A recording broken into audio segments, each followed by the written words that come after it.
اس میں آ جاتے جی سب سے پہلے تو یہ بات بتائیں کہ مفتی اعظم پاکستان مفتی منیب الرحمان صاحب جو ہے بریلوی مسلک کے، وہ ایک بات کرتے ہیں، وہ کہتے ہیں جی ہم انتظامی طور پہ جناب 40واں کر لیتے ہیں، ہم یہ بھی نہیں کہتے 40ویں دن کرو، 38 دن کرو، 37 دن کرو، 20ویں دن کرو. تو ابھی جیسے ہم آج محرم کے مہینے میں بیٹھے ہیں تو آپ رجب میں کیوں نہیں بیٹھے؟ تو پھر اس طرح یہ بھی بدعت ہوگی ہمارا بیٹھنا. نہیں، دو مختلف چیزیں ہیں. ہمارا بیٹھنا یا گفتگو کرنا یہ علم دین کی مجلس، یہ تو دین کی اصل ہے. ہم یہ پوچھتے ہیں اس طرح کی اصل تو نبی صلی اللہ علیہ وسلم سے ثابت ہے. مختلف موقعوں پر آپ صلی اللہ علیہ وسلم نے صحابہ کرام سے خطاب کیا. جب مواقع آتے تھے، کوئی جنگ کا موقع آیا تو خطاب کیا، کوئی اور اپیل کرنی ہے دعوت و تبلیغ کے کام کو بڑھانے کے لیے تو آپ نے یہ سارے معاملات. یہ تو ہے اصل. ہم بھی کہتے ہیں کہ دین میں کوئی اچھا طریقہ جاری کرتا ہے، صحیح مسلم میں حدیث ہے، اسے ثواب ملے گا. دین میں اچھی بدعت نہیں، اچھا طریقہ، اور برا طریقہ کرے گا وبال ہوگا. میرا پورا مسئلہ نمبر 75B ریکارڈ ہے. میں نے 8 مثالیں دی ہیں اسلام میں اچھے طریقے جاری کرنے کی. اس میں سے یہ ایک اچھا طریقہ ہے جو ہم ویڈیو ریکارڈنگ کر رہے ہیں. اس سے اسلام تو نہیں بدل گیا نا، یہ تو اسلام میں اچھے طریقے ہیں. اب رہا یہ جو 40ویں تیجے کر رہے ہیں، یہ انہوں نے جو چیزیں ڈیوائز کی ہیں، ختم درود اور آگے کھانا رکھ کے پڑھنا، اگر اس طریقے سے کھانا رکھ کے پڑھ کے اور یہ سارے معاملات کسی فارم میں موجود ہیں حدیث کے اندر تو پیش کریں. یہ جو حدیث لے کے آتے ہیں اس میں تو آپ نے لعاب دان بھی کھانے کے اندر ڈالا تھا برکت کے لیے. وہ تو معاملہ ہی اور تھا. یہ لعاب دان ڈالے گا، میں دیکھتا ہوں ان کی نیاز کون کھاتا ہے. مسئلہ 74 میں ریکارڈ ہے. ہمیں اصالہ ثواب سے کوئی اختلاف نہیں ہے. صدقہ اور خیرات میت کی طرف سے ہو سکتا ہے کوئی، لیکن ہم یہ کہتے ہیں اس کو اس طریقے سے رائج کرنا کہ ایک غریب آدمی کا مرنا آپ نے مشکل کر دیا کہ اس کی اولاد پیچھے سے یہ کام کرتی رہے، اور پھر آپ اس کو تیجا چوتھا کر کے اور اس میں جتنے مولویوں کے لا کے ڈشکروں کو آپ کھلاتے پلاتے ہیں اور وہ سارے وہ بدعت والے کام کرتے ہیں جن کی کوئی دین میں اصل نہیں ہے. نبی صلی اللہ علیہ وسلم نے بھی تو 3 بیٹیاں دفنائی ہیں نا، ان کی طرف سے یہ معاملات کی ہیں. تو ہم اس اصل کو جو ہے وہ غلط سمجھتے ہیں. یہ نہیں کہ ہم کیٹاگوریکل ڈینائی کرتے ہیں. اور بلکہ میں تو آپ کو اس میں بتا دوں، یہ ریکارڈنگ میں بھی آ جائے گی بات، یہ مجلس اور اس کی کانفرنس وہ میں بعد میں بات کرتا ہوں. مجلس اور کانفرنسز کی بھی جو میں بات کرتا ہوں کہ آپ علمی مجلس کر سکتے ہیں. مجھے بتائیں کہ یہ کہتے ہیں جی نبی صلی اللہ علیہ وسلم کے دور میں نہیں ہوئی، صحابہ کے دور میں نہیں ہوئی ہیں. مجھے بتائیں کہ اہل حدیث جو ربیع الاول کے مہینے کے اندر سیرت النبی کانفرنسز کر رہے ہیں، اہل حدیث اور دیوبند اور شافعی معاشر کانفرنسز کر رہے ہیں، تو یہ انہوں نے کیوں شروع کی ہیں؟ اور اسی مہینے میں ظاہر ہے اسی مہینے میں ہوگی نا، جب یاد ہوگی. یہ ہے اجماع امت. میں نے اجماع والے لیکچر میں کہا ہے کہ امت قیامت تک اجماع کرتی رہے گی. امت نے اجماع کر لیا ہے کہ ربیع الاول کے مہینے میں ہمیں اس ٹاپک کے اوپر بات کرنی چاہیے. اس طریقے سے اس میں بھی امت نے اجماع کر لیا کہ محرم کے مہینے میں اس پہ بات کرنی چاہیے. اہل حدیث بات نہیں کر رہے، پاوے فضائل ماوی سنا رہے ہیں، لیکن مسئلہ تو ہی ڈسکس کر رہے ہیں نا. آپ نے کیتا ہوا ہے نا صاحب نے. تو یہ ہے انتظامی معاملات، اس کو بالکل الگ کریں.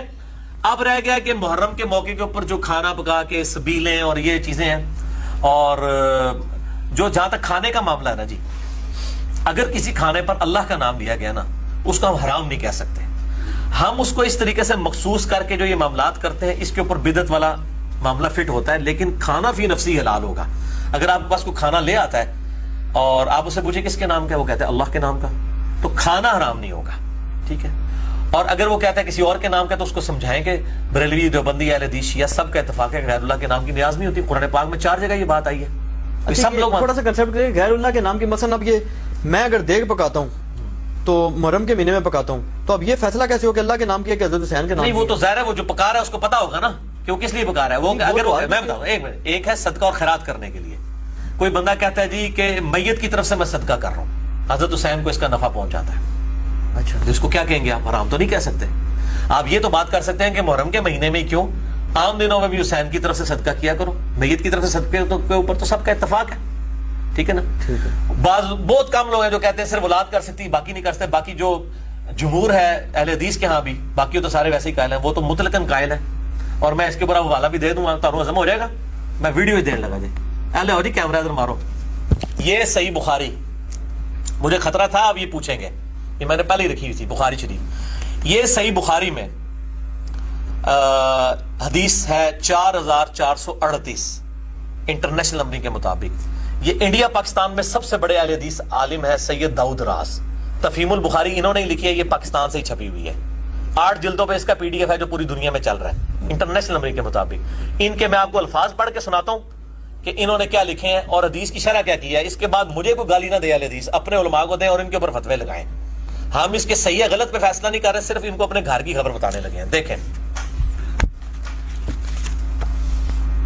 ان کو مانتے ہیں اپنا عالم ہے؟ ان کو نہ مانے نا تو ان کے اپنے اہل حدیث ہونے کا سرٹیفکیٹ کینسل ہو جائے گا. یہ عرفان بھائی میری طرف دیکھیں، یہ والا پیج ہے، نظر آ رہا ہے آپ کو؟ یہ جو تشریح انہوں نے کی ہے نا، اس کو ذرا آپ نا ہائی لائٹ کریں تھوڑی دیر کے لیے، میں پھر پڑھ کے سناتا ہوں. صحیح بخاری انٹرنیشنل نمبر کے مطابق 4438 نمبر حدیث کی شرح لکھ رہے ہیں، اور یہ حدیث وہی ہے کہ نبی صلی اللہ علیہ وسلم کے جب بیماری کے دن تھے. یہ نیچے والی تشریح جو ہے نا اس کو ہائی لائٹ کریں، جہاں تشریح لکھا ہے اس سے نیچے تک. تو سیدنا عبد الرحمن بن ابی بکر آئے، ان کے ہاتھ میں مسواک تھی، تو بڑی سخت تھی، آپ صلی اللہ علیہ وسلم چبا نہیں سکے، تو سیدہ عائشہ نے چبا کے دی. اور پھر یہ آگے الفاظ چلتے ہیں، اس میں آگے آتے ہیں کہ سیدہ عائشہ کہتی ہیں کہ نبی صلی اللہ علیہ وسلم کی وفات میری گود میں ہوئی.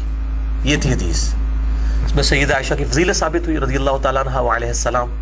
اچھا اب سنیں داؤد راز صاحب کیا لکھتے ہیں. ہو گیا جی کوریج؟ اچھا اب میں پڑھ کے سنانے لگا ہوں داؤد راز صاحب اس کی شرح کیا لکھ رہے ہیں. یہ شرح اہل حدیث عالم کی ہے. وہ کہتے ہیں اس میں یہ اشارہ بھی تھا کہ حضرت عائشہ اور نبی صلی اللہ علیہ وسلم دنیا اور آخرت میں دونوں ایک ہی جگہ پر رہیں گے. یعنی سیدہ عائشہ کہتی ہیں کہ نبی صلی اللہ علیہ وسلم کا اور میرا تھوک جمع ہو گیا مسواک کی وجہ سے، اس کی شرح کر رہے ہیں.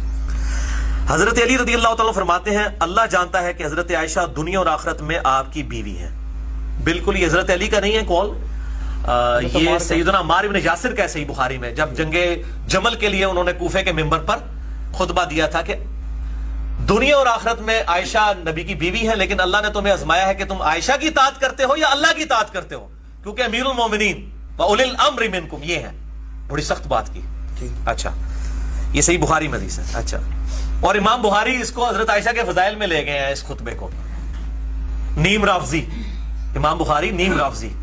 ظاہر ہے جی اس طریقے سے وہ آدھا ٹکڑا لیتے ہیں نا، یہ آج کل کے سرابی وغیرہ ہوتے ہیں تو امام بخاری نے مت دینا ہے کہ ادھی حدیث لکھو کہ دنیا اور آخرت میں. انہوں نے لکھا کہ جب وہ جمل کے لیے آئیں تو یہ سارا معاملات ہوئے. اچھا جی اب دیکھیں جی آگے، حضرت عائشہ دنیا اور آخرت میں آپ کی بیوی ہیں. آگے لکھتے ہیں حضرت مجدد الافسانی یعنی شیخ احمد سرہندی صوفی کٹر، پاکستان انڈیا بنگلہ دیش میں شیعہ سنی فساد کا امام.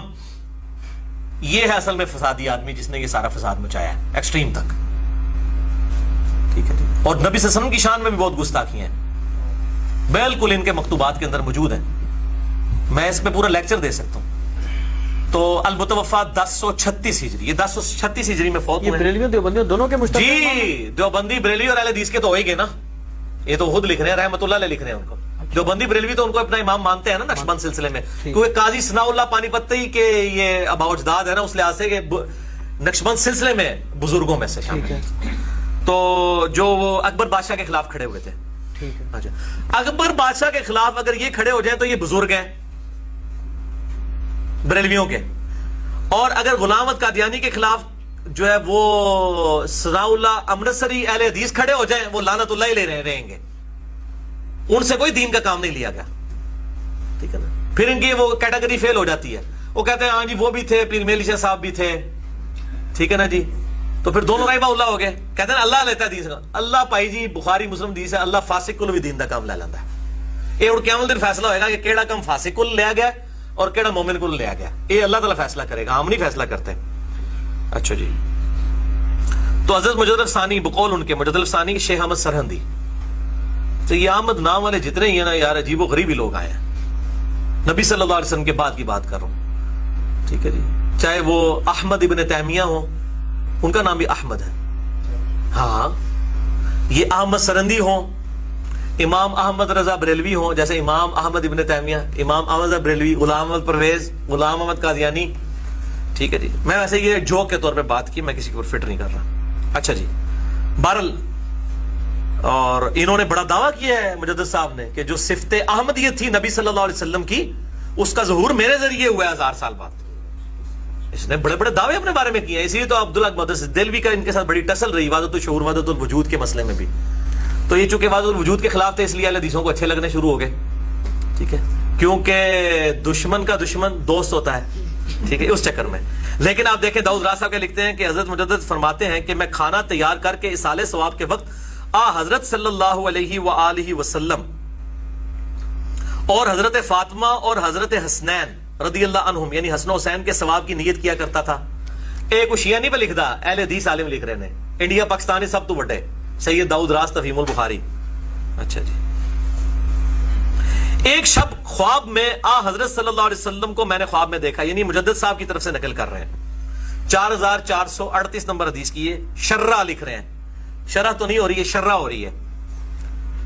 تو وہ کہتے ہیں نبی صلی اللہ علیہ وسلم کو خواب میں دیکھا، آپ صلی اللہ علیہ وسلم عطاب کی نظر سے مجھ کو دیکھ رہے ہیں. میں نے سبب پوچھا ہے، ارشاد ہوا یہ امر سب کو معلوم ہے کہ میں عائشہ کے گھر میں کھانا کھایا کرتا ہوں، لہذا تم کو بھی اصال ثواب میں حضرت عائشہ کو شامل کرنا چاہیے. ہیلو پانچتن پاک میں ان کو بھی شامل کر کے تو ساروں کی، ہم تو ان کو بھی اہل بیت ہی مانتے ہیں، امہات المومنین کو الحمدللہ. حضرت مجدد کہتے ہیں میں نے اس روز سے آپ کی ازواج مطہرات خصوصاً حضرت عائشہ کو بھی اصال ثواب میں شامل کرنا شروع کر دیا. آگے ان کے ذرا کمنٹس دیکھیں. کھانا کھلانے کے لیے، یہ داؤد راز صاحب لکھ رہے ہیں، کھانا کھلانے کے لیے مطلقاً ایسا اصال ثواب جو کسی قید یا رسم کے بغیر ہو. اٹھو مت بیٹھو، یہ انہوں نے اپنے لوگوں تو جان چھڑائی. قید اور رسم کے بغیر ہو اور خالص خدا کی رضا کے لیے کسی غریب مسکین یتیم کو کھلایا جائے اور اس کا ثواب بزرگوں کو بخشا جائے. اے بزرگوں نے لکھا ہے، اس کے جواز میں کسی کا اختلاف نہیں، وہ کہتے ہیں اجماع ہے اس کے اوپر. تو ٹھیک ہے جی، ہم محرم میں نہیں کرتے ہیں. محرم کے علاوہ اگر کوئی دیکھ پکا کے حضرت حسین کے سال ثواب کے لیے تو اہل حدیث کی مسجدوں سے دیوبند کی بریلویوں کی شروع کروا دیں. کوئی انہوں نے لکھا کہ قید نہ ہو، وہ محرم میں ہی خصوص نہ کریں آگے پیچھے. اور اس طرح کرے اگر کوئی شخص ہر مہینے کی 10 تاریخ کو یہ کام کر لے تو جب محرم کی بھی 10 تاریخ آئے گی تب بھی کر لے. یہ میں ٹوٹ کے آپ بتا رہا ہوں، میں فقہ حنفی کے بھی ہیلے اسی طرح کے ہوتے ہیں نا، تو میں ہیلے سکھا رہا ہوں ان کو. یہ نہیں کہہ رہے کرنا شروع کر دیں، میں جسٹ فار جوک بات کر رہا ہوں. تو یہ باتیں تو ان لوگوں نے بھی لکھی ہوئی ہیں. تو اب یہ محرم کے کھانے کے بارے میں تو قید اور رسم کے بغیر، یعنی رسم اور قید کے بغیر، تو ہم فتویٰ اس وقت لگائیں گے جب میرے بھائی کو غیر اللہ کے نام کا ہوگا یا غیر اللہ کا تقرب. ایسا تقرب، ایک تو تقرب ہے کہ اللہ تعالیٰ ان کے درجات بلند کرے، وہ تو ہم چاہتے ہیں. ہم تو نبی صلی اللہ علیہ وسلم کے لیے بخاری مسلم ہے کہ اذان کے بعد وسیلے کے لیے دعا کرتے ہیں، تو نبی صلی اللہ علیہ وسلم کا تقرب ہم چاہتے ہیں.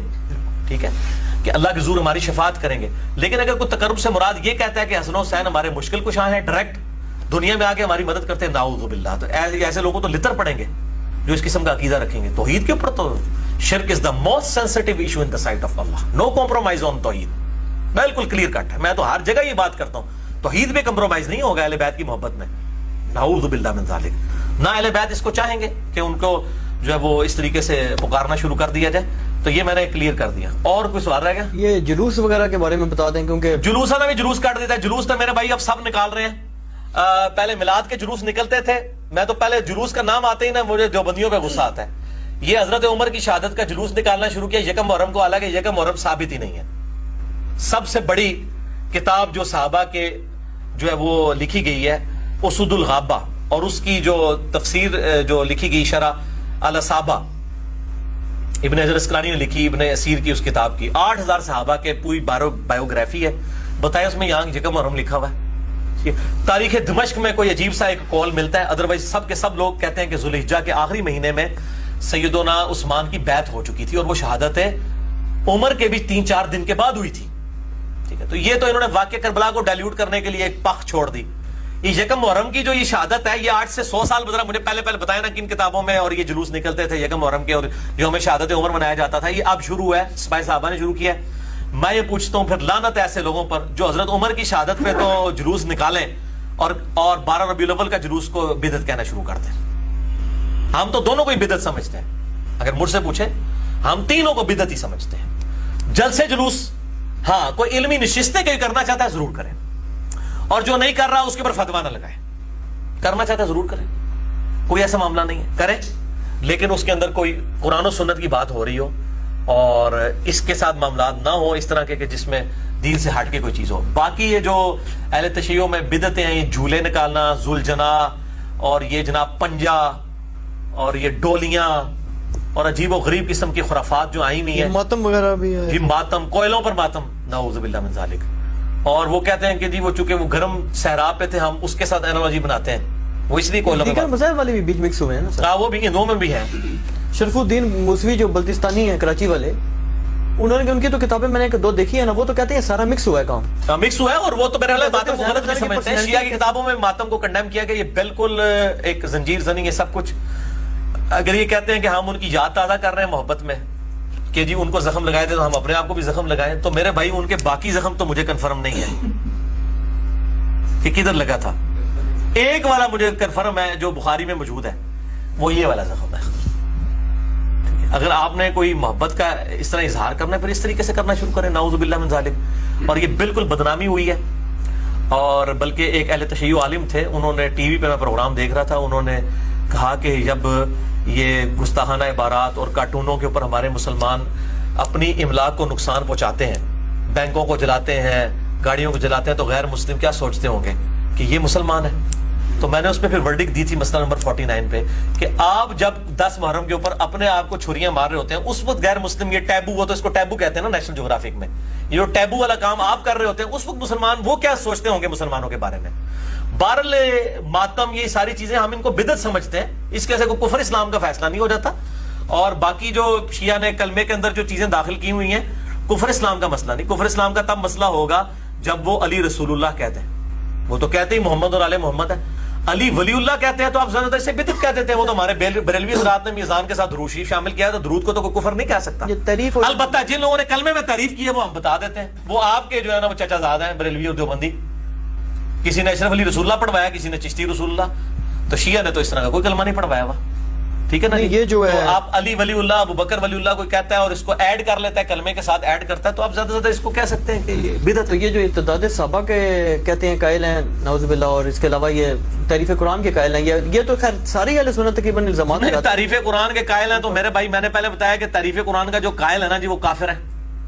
مجھے یہ نہ، میں کہتا ہوں چاہے وہ سنی ہے چاہے وہ شیعہ ہے، جو تعریف قرآن کا قائل ہے، جو یہ دو گتوں کے درمیان قرآن ہے اس کو محفوظ نہیں سمجھتا، انا نحن نزلنا الذکر و انا لہ لحافظون، وہ کافر ہے.